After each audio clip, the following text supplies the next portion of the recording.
Ya pemirsa, seperti yang diketahui bersama bahwa baru-baru ini pemerintah telah merevisi terkait dengan ketentuan mengenai harga eceran tertinggi yaitu minyak goreng kemasan, yaitu yang dengan peraturan yang berlaku sebelumnya yaitu Peraturan Menteri Perdagangan atau Permendak Nomor 6 Tahun 2022 tentang penetapan harga eceran tertinggi minyak goreng sawit. Nah, karena adanya kelangkaan dari stok minyak goreng di berbagai daerah, akhirnya pemerintah mencabut ketentuan tersebut. Nah, pemirsa, untuk saat ini saya setengah bersama dengan Wakil Ketua Komisi 6 DPR RI yaitu Bapak Gede Sumarjaya Linggih dari fraksi Partai Golkar untuk daerah pemilihan Bali. Nah, Bapak, bagaimana tanggapan Bapak terkait dengan pemerintah yang telah merevisi ketentuan harga eceran untuk minyak goreng ini, Pak, khususnya yang kemasan, Pak?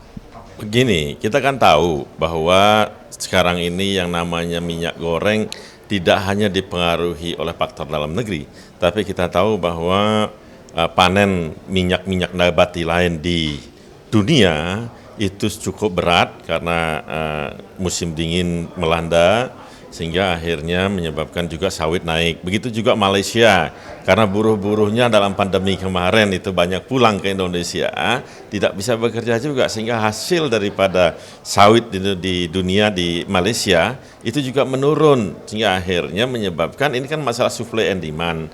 Jadi hasilnya turun dari sawit menyebabkan kenaikan daripada harga CPO dunia yang akhirnya berujung juga di Indonesia juga demikian, karena masa pandemi juga pekerja-pekerja kita juga berkurang sehingga akhirnya juga menurunkan produksi dalam negeri.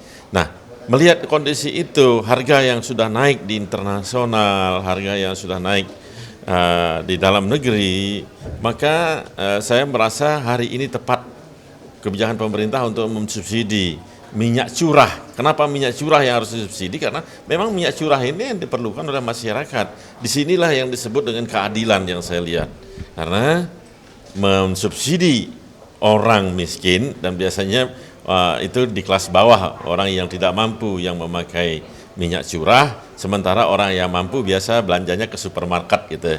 Nah, oleh karena itu kali ini saya rasa kebijakannya tepat, mudah-mudahan implementasinya juga sangat bagus. Namun yang perlu diperhatikan adalah minyak curah ini jangan sampai diburu oleh pemburu rente.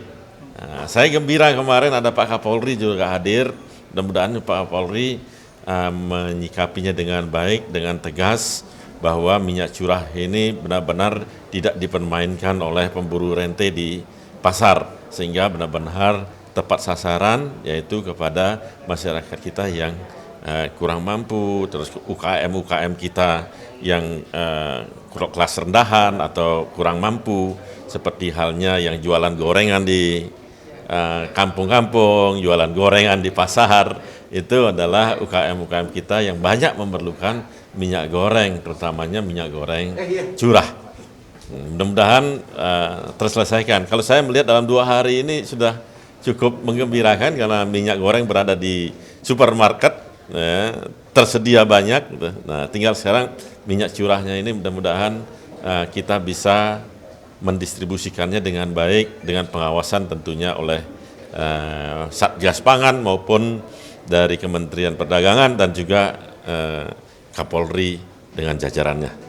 Baik, Pak, kemarin di saat minyak goreng tersebut, yang khususnya yang kemasan ya, Pak, ya, mendapatkan subsidi, itu stok langka, tapi kenapa sekarang setelah direvisi menjadi stok mulai banjir lagi nih, Pak, di pasaran, Pak? Ya itulah, karena kan kemarin itu ada yang mau bermain-main, tapi ketika stoknya perbaikan daripada kebijakan, mereka nggak bisa main-main lagi, karena dilepas ke pasar yang minyak goreng yang kemasan, sehingga akhirnya suplainya banyak gitu, sehingga ini akan, dan sebentar lagi saya rasa mulai akan terkoreksi turun, karena suplai sudah mulai berlimpah. Mudah-mudahan ini segera bisa teratasi minyak goreng ini. Pak, ini kan menjelang hari raya Idul Fitri ya, Pak, khususnya Lebaran kan banyak masyarakat, apalagi sekarang masih kondisi dalam pandemi Pak. Tentunya dengan misalkan subsidi yang kemasan itu dihilangkan, hanya yang curah itu Pak, itu kebutuhan pokok itu kan kalau misalkan naik dengan harga yang sekarang mungkin masyarakat juga akan keberatan Pak. Itu bagaimana tanggapan Bapak selaku maksudnya dari DPR RI ini akan melakukan seperti apa Pak?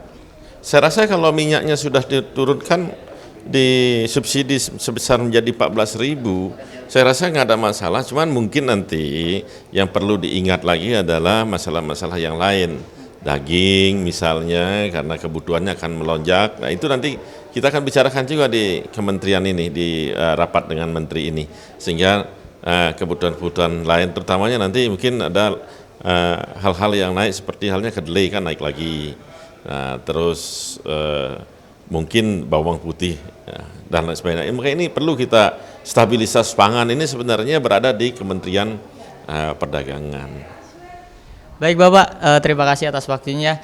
Ya pemirsa, itulah tadi bincang-bincang saya dengan Wakil Ketua Komisi 6 DPR RI Bapak Gede Sumarjaya Linggi dari fraksi Partai Golkar untuk daerah pemilihan Bali. Terima kasih atas perhatian Anda, saya Alfat Rizky mengucapkan sampai jumpa.